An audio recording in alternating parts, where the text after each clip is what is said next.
Thanks for joining us on another edition of National Focus. I am Prisca, Julien. In the headlines, CDB delegates visit Dominica.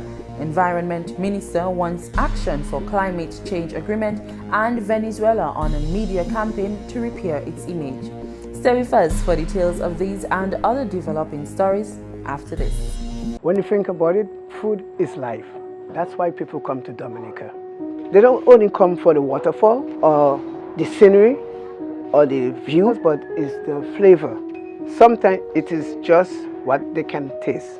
The flavors that we have here, you can't find anywhere in the world. They are truly unique. I've been in business 17 years, and I see so many guests come and go. My business is to put a smile on their face and something good in their belly. Everything we serve here is local. It comes from all over Dominica. So we get fresh lettuce, or vegetable, or fish from Santover, all our product from the farm. Sometimes go on the farm and help them pick. The uniqueness of the experience is in how authentic it is. I heard the taxi driver promoting my plantain chips. I said, that's the best plantain chips you can ever have. I don't have to go and put on TV. Money is not everything, but leaving customer with a smile, friendly service, and they will come back. This is the real Dominica. I'm just proud to be a part of it. My name is Maurice Smith. They call me Rudy. Tourism is my business.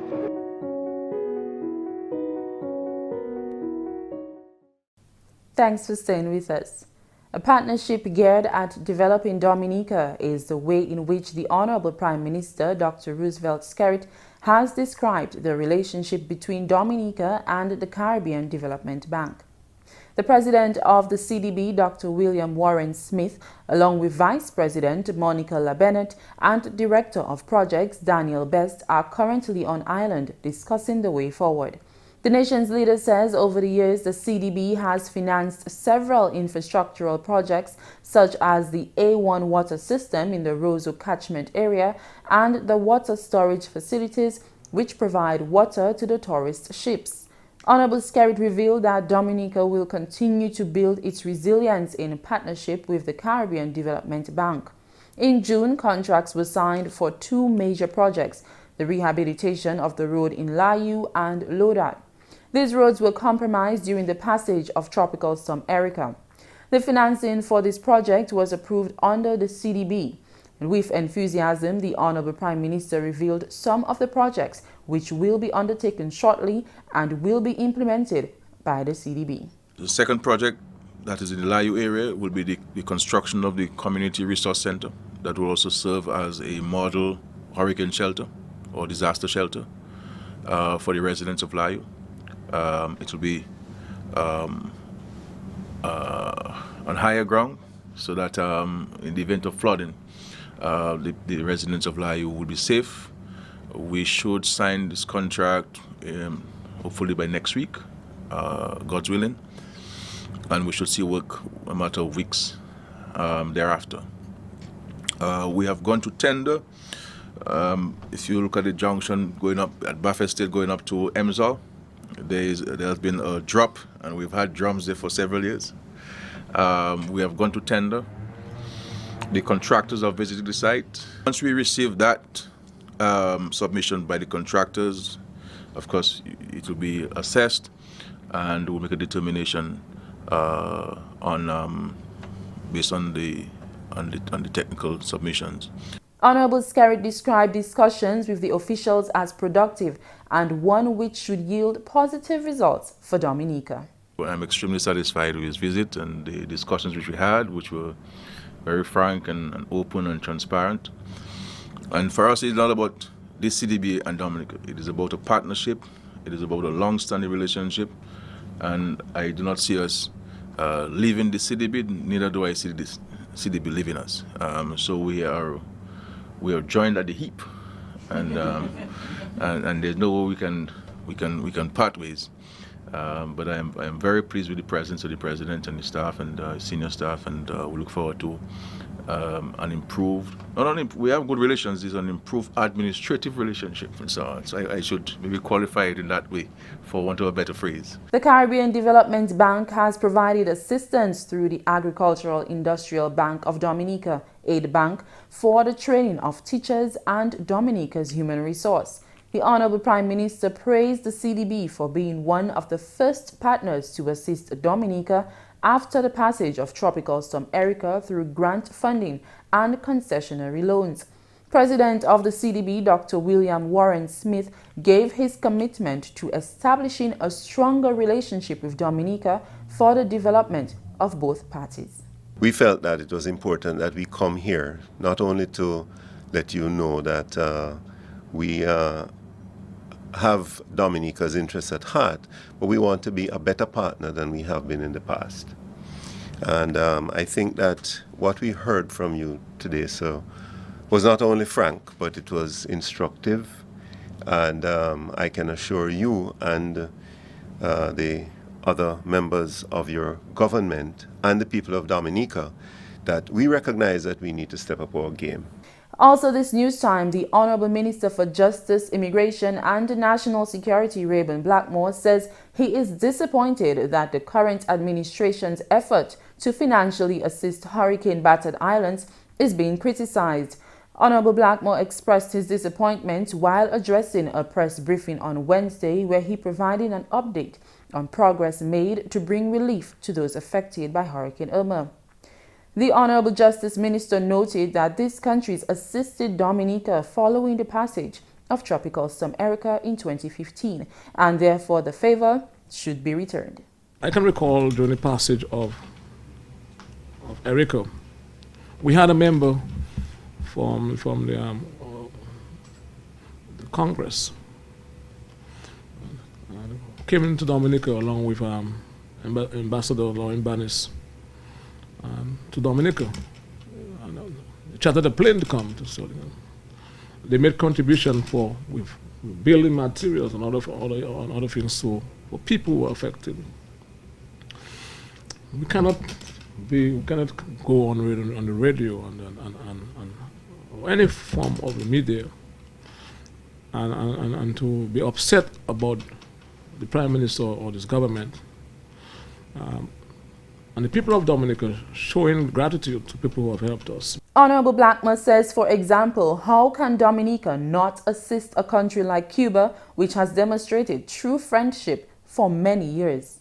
You have so many lawyers, so many medical personalities in Dominica. It's because of Cuba.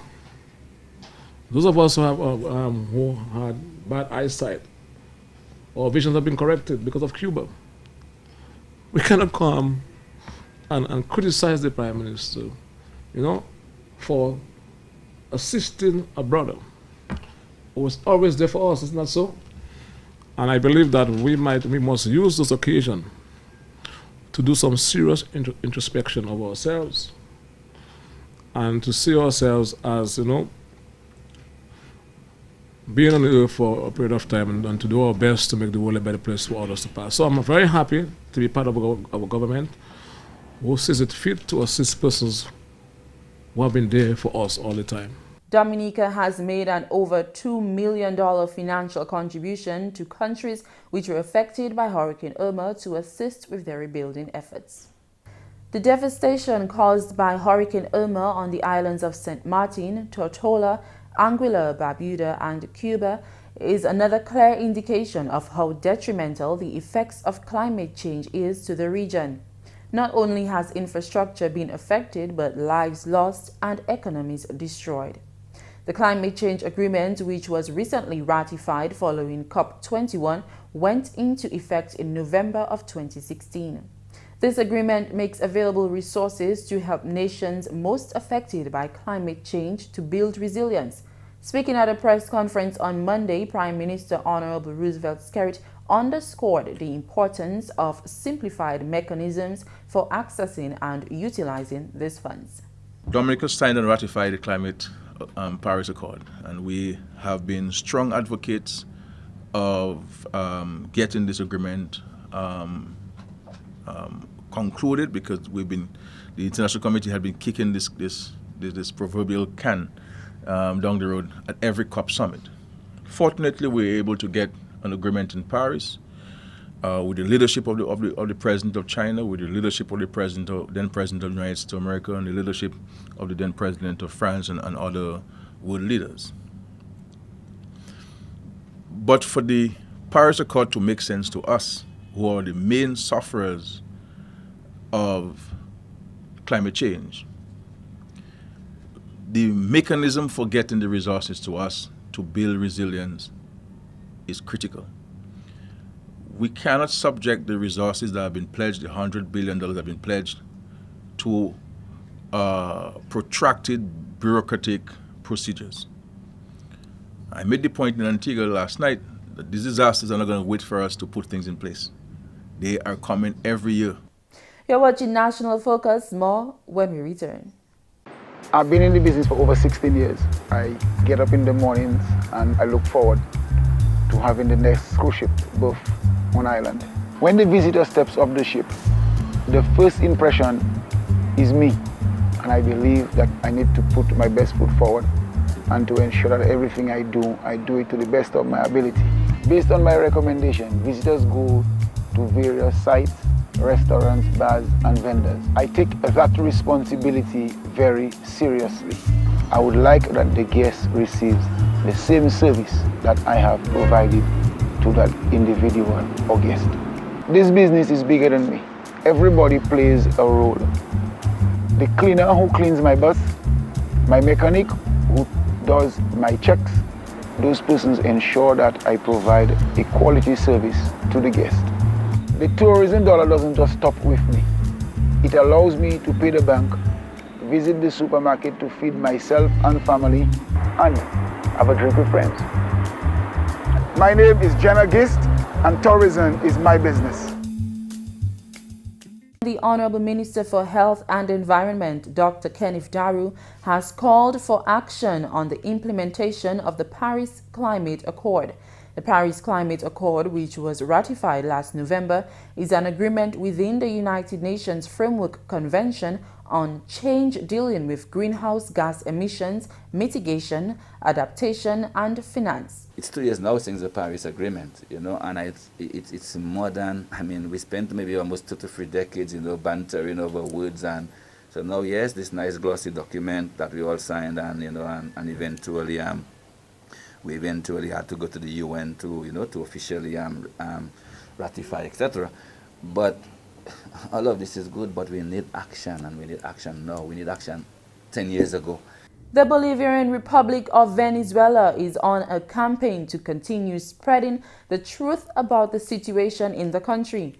Mirroring the actions of other Venezuelan embassies around the world, the Venezuelan embassy here in Dominica held a press conference on Thursday aimed at combating the misinformation about the status of Venezuela.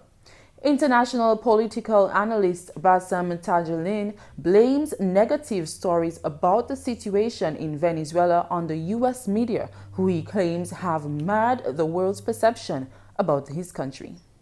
The international political analyst is dissuading the media in friendly countries from relying on the U.S. for information regarding his country and is making a plea for the truth to be disseminated. He says most of the violence depicted happened in certain parts of the country but were portrayed as a national crisis. Tajuddin noted that in July, more than 8.1 million nationals voted in favor of the Venezuelan government. He says this proves that the people want peace. Es algo increíble. It's something very incredible. Lo que ha pasado después del 30 de julio. What has happened after the 30th of July? Cuando la mayoría del pueblo de Venezuela se expresó a favor. When the majority of Venezuelans expressed in favor of de la paz. Peace.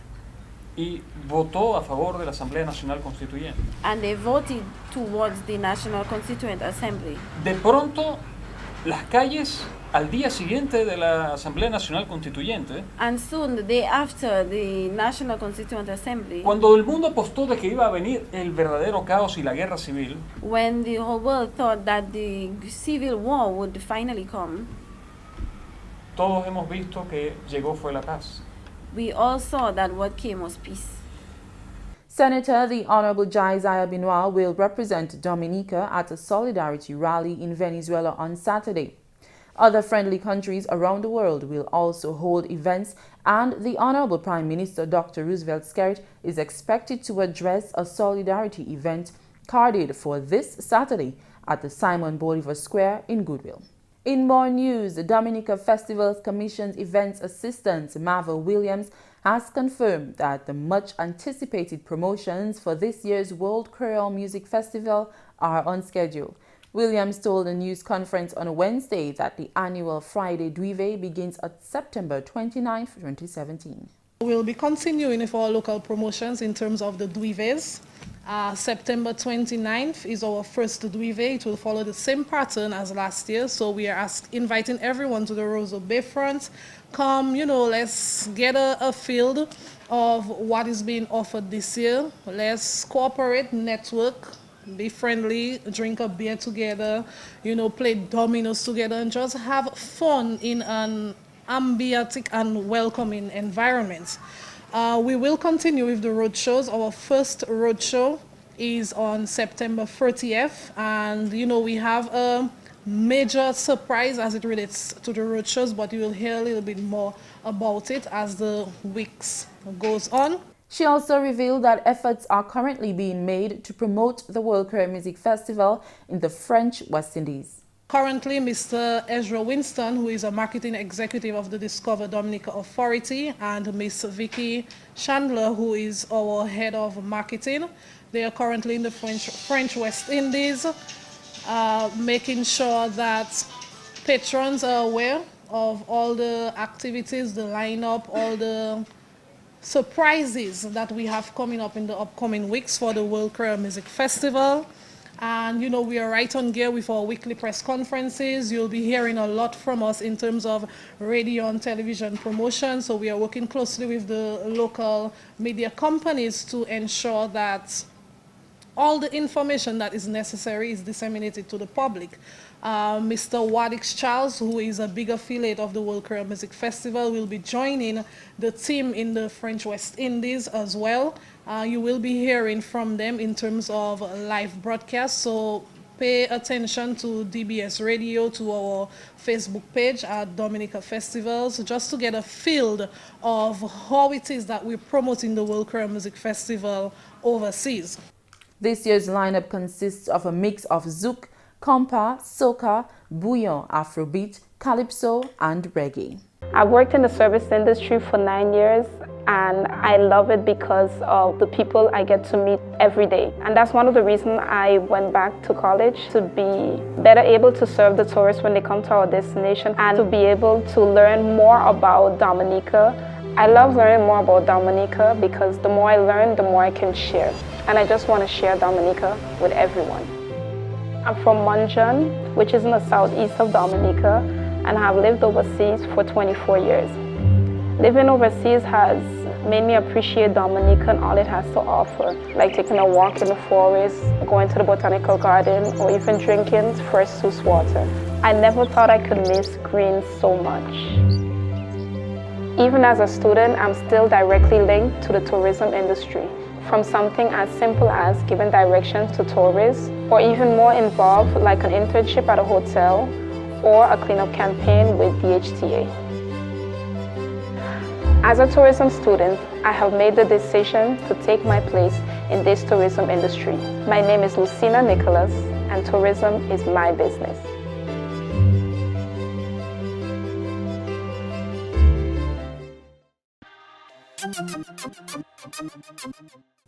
When preparing our emergency kits in case of a natural disaster, we are often reminded of dry goods, first aid material, and other necessities. What we often forget is some form of water purifier, such as the inexpensive bleach.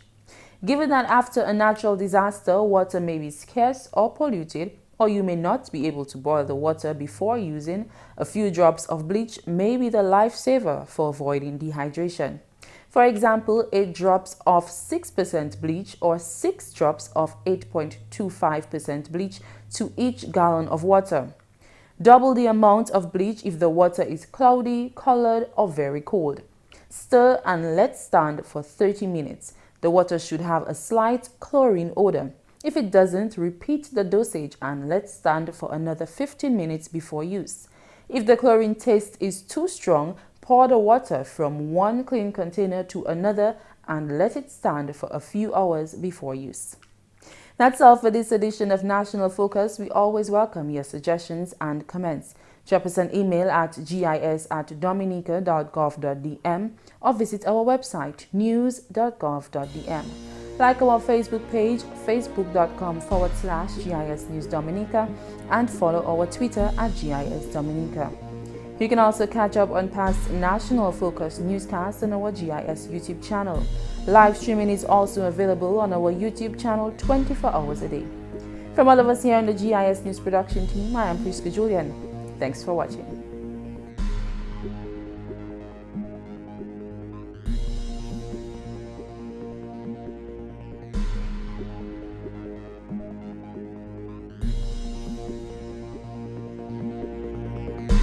Thank you.